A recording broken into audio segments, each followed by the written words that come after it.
temos uma Grécia nesta altura outra vez a ir a Bruxelas para negociar. Hoje, aliás, pediu mais dinheiro para responder a necessidades imediatas de financiamento. Falávamos aqui na semana passada o que é que estava a ser perguntado aos gregos, se queriam ficar no euro ou não queriam ficar no euro. Era essa a sua perspectiva? Eles responderam que não, mas afinal precisam do euro.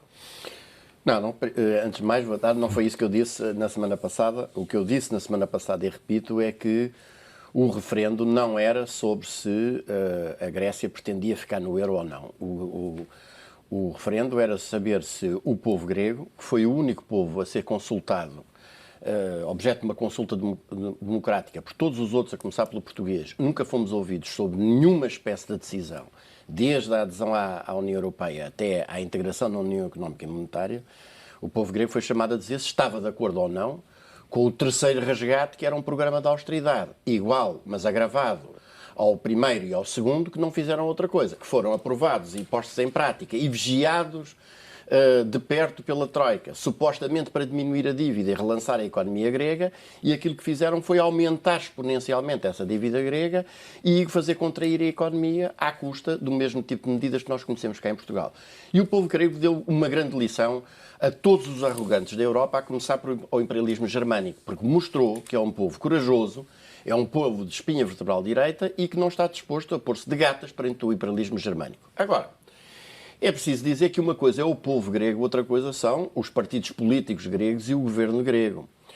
Aí é outro plano da questão. Conforme tive a ocasião de dizer, entendo que o Syriza devia ter, o governo grego devia ter tido a clareza de explicar logo que na campanha eleitoral, logo que foi eleito em suas funções, uma coisa que hoje se vai tornando cada vez mais óbvio.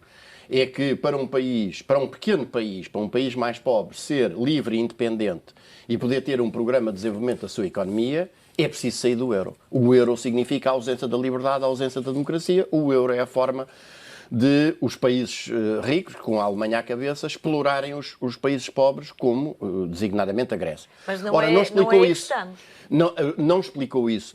É para aí que vamos, inevitavelmente. Sim, mas não é que estamos agora. É para aí que vamos, inevitavelmente. Também o Governo, se me permite, cometeu um outro erro, quanto a mim, que foi não ter logo deitado a mão aos bancos. Isto é, assim que foi eleito e tomou funções, o que o Governo grego devia ter feito era nacionalizar a banca, metido a tropa na banca e assim evitava que os 80 mil milhões de euros que, entretanto, foram retirados do sistema bancário... Portanto, devia ter imposto um controle de capitais imediatamente. Imediatamente, com a tropa na banca e nacionalizando a banca. E não tendo feito aquilo que acabou por fazer. E, em terceiro lugar, já nesta fase de negociações, então, digamos, é de uma imprudência... eu diria uma ingenuidade, eu digo que é mais do que isso, é de uma imprudência tremenda quando estão nas negociações e se apercebem que a posição da Sra. Lagarde, da Sra. Merkel, é da intransigência absoluta e tentar forçar a humilhação, não ter tomado essa medida ao menos nessa altura, porque só nestes escassos 3 ou 4 dias voaram 28 mil milhões de euros. Agora, de facto, o resultado do referendo é contra a arrogância, contra toda a campanha. Eu acho que é absolutamente impressionante, inclusive o que se passou aqui em Portugal.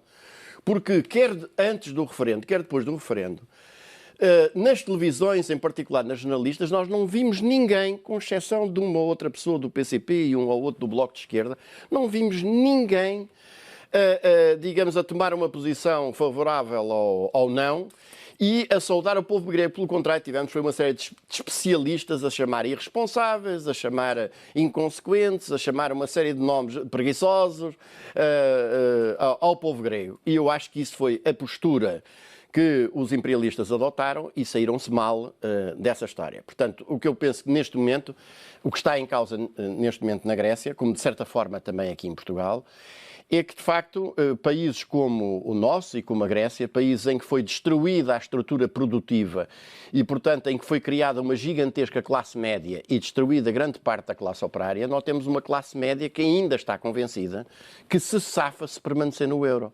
E vai precisar que o céu lhe caia em cima da cabeça para perceber que isso não é assim. Mas cada passo que se dá no dia-a-dia se verifica que, de facto, no campo do euro, repara, a União Europeia nasceu como uma união económica.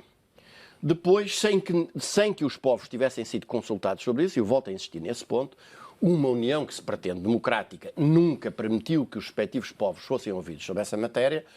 se transformou numa união política e depois mais tarde numa união monetária, em que sob uma moeda única, que é uma moeda completamente desequilibrada em desfavor das economias fracas e que não passa do marco transvestido, acabou de se transformar numa forma de opressão e de exploração sobre os povos europeus como nem no tempo dito ele se conheceu. 4 anos de governação desta coligação, sei que é bastante crítica em relação a vários pontos. Vou-lhe pedir esse comentário generalista, mas gostava que comentasse também algumas das opções deste governo, fora só das áreas financeiras que habitualmente comentamos aqui. Estou a pensar, por exemplo, na prestação do Ministro da Educação, da Ministra da Justiça, dos casos que marcaram esta legislatura para lá da Troika. Bem, nós já sabemos que para o Governo e para os partidos que o sustentam, o país está num estado magnífico. Mas a minha posição é que nós estamos há 4 anos submetidos a um memorando de entendimento, formalmente durante 3, e depois a continuação da mesma política.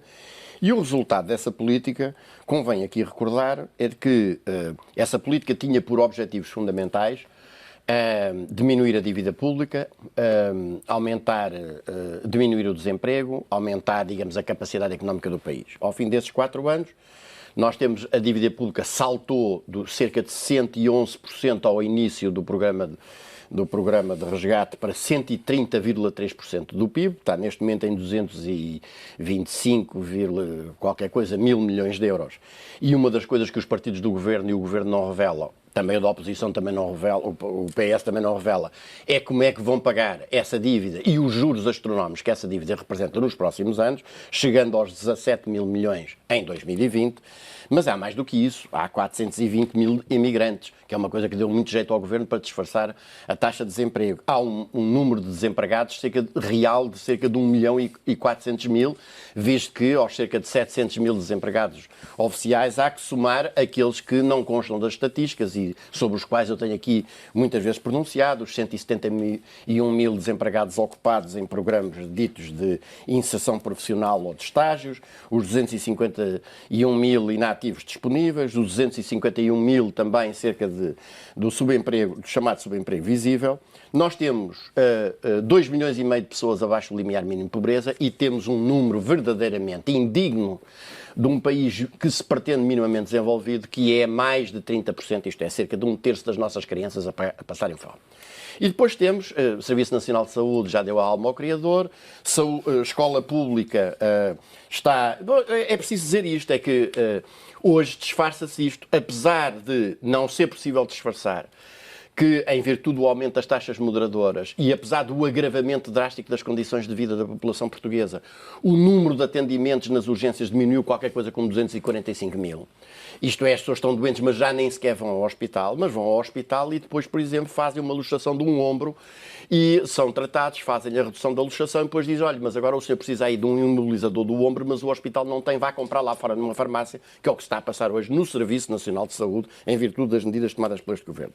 A Segurança Social é um escândalo. Eu acho que vale a pena, temos falado um pouco sobre isso, porque a Segurança Social, com as medidas tomadas pelos governos, expulsou das várias prestações sociais, que são estabilizadores automáticos que, apesar de tudo, evitam o tombar na pobreza de centenas de milhares de cidadãos, foram expulsos dos vários tipos de apoios sociais 496.978 cidadãos. E, como dizia há bocado, o subsídio de desemprego abrange apenas 43,6% dos desempregados oficiais. Ora, quer dizer, nós andamos aqui a cortar nas pensões e nos salários, mas em particular nas pensões, para depois encher os bolsos aos bancos. E já agora convém dizer também que o Banco Bom, o BES, o Banco Bom, o alegadamente bom, vai custar aos contribuintes portugueses qualquer coisa como 4,5 mil milhões de euros. E o mau nem sequer há ainda uma expectativa disso. E, portanto, a expectativa de valor aproxima-se dos 4 mil milhões de euros do Banco Mau? Do Banco Bom. Não, eu estou a dizer aquilo que vai custar do que já lá teve de ser metido e no que vai ter que ser metido em virtude dos compromissos assumidos pelo Estado. É disso que eu estou a falar. Nem sequer falo do chamado Banco Mau. Mas este é, de facto, o retrato de um país completamente estralhaçado, de um país com fome, com miséria, com desemprego, com os jovens a serem obrigados a emigrar. E isto é responsabilidade do governo atual. Quer dizer, a lógica de chutar sempre para trás já é discurso que não pega. Bom, depois, e portanto, o que é que há a fazer é correr com esta gente na primeira ocasião em que seja possível, mas não deixando de salientar que não estão sozinhos. Em primeiro lugar, tem um Presidente da República que lhes pôs a mão por baixo ao longo de todo o seu mandato e que no segundo mandato fez questão de tornar claro que não era o Presidente de todos os portugueses, mas apenas o Presidente dos portugueses que tinham votado nele. E, de facto, também com uma oposição, cujo principal partido, sob a direção do António Costa, não tem nenhuma alternativa real e se prepara para fazer exatamente a mesma coisa. Mas, uma vez que citou, esses dois casos, da educação e da justiça, são paradigmáticos. Para não polarizar a questão na Troika e no poder. Sim, mas são paradigmáticos. Quer dizer, nós temos uma Ministra da Justiça que é responsável pela debacle completa do sistema judiciário. Nós temos hoje tribunais que estão a centenas de quilómetros das populações locais que se veem privadas de um direito, não é de um serviço, é de um direito fundamental. E, ao mesmo tempo, permitir, é certo, com base em leis construídas em larga medida pelo próprio Partido Socialista, em construir uma justiça criminal que está hoje completamente nas mãos da direita e da extrema-direita. E um Ministro da Educação que, de facto, é um perfeito energúmeno em matéria de questões de cultura e de educação e que o que fez foi um plano continuado de destruição da escola pública. Aquilo que hoje se passa na escola pública foi o agravado da lógica de fábrica, sem um mínimo de condições pedagógicas, o desrespeito absoluto pelos professores e pela função que eles têm a desempenhar e uma imposição de uma lógica estatística porque este governo se caracterizou. Aliás, devo dizer também que na Justiça está instalado. Hoje, bom juiz não é o que prefere boas decisões, é o que despacha muito. É o que tira os processos de cima da secretária de lá para onde der. E, portanto, a mesma estatística permite falsificar a realidade do desemprego. E, portanto, o balanço que se pode fazer do Estado da Nação, quer dizer com toda a clareza, é um balanço de perfeita calamidade. Mas importaria referir aqui uma coisa. Evidentemente, há aqui responsabilidades diretas do Governo, mas isto é também uma consequência do que significa um Governo aplicar uma política de vende-pátrias e de completa submissão aos ditames da União Europeia. Porque o balanço que nós temos de fazer, provavelmente já não conseguimos fazer hoje, mas temos de fazer no outro dia, é que exatamente os países que se mantêm na zona euro, exceto aqueles que estão debaixo da asa da Alemanha, como é o caso da Itália, que tem a maior dívida, em termos percentuais do PIB e, todavia, não foi obrigada a nenhum programa de resgate, e os países que estão bem... Porque o credor é a própria Itália, Garcia Pereira. Não só, mas quer que eu lhe dê o exemplo da França, que também tem uma dívida muitíssimo elevada, ou da França, ou da Espanha, que citou há bocado. Os países que decidiram prestar vassalagem à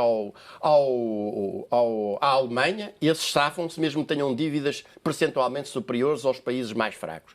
E os países que estão fora da zona euro, mesmo pertencendo à União Europeia, pelos vistos dão-se muito bem com isso, que um dos casos é a Noruega. E os países que pensaram em entrar e que mesmo com governos conservadores, mas patriotas, verificaram que era a quebra da independência nacional e que retiraram o pedido de adesão como a Islândia, depois de um período de crise, nacionalizaram a banca, levaram os responsáveis governamentais a tribunal e criaram, estão hoje numa situação em que têm um rendimento per capita superior à média da União Europeia.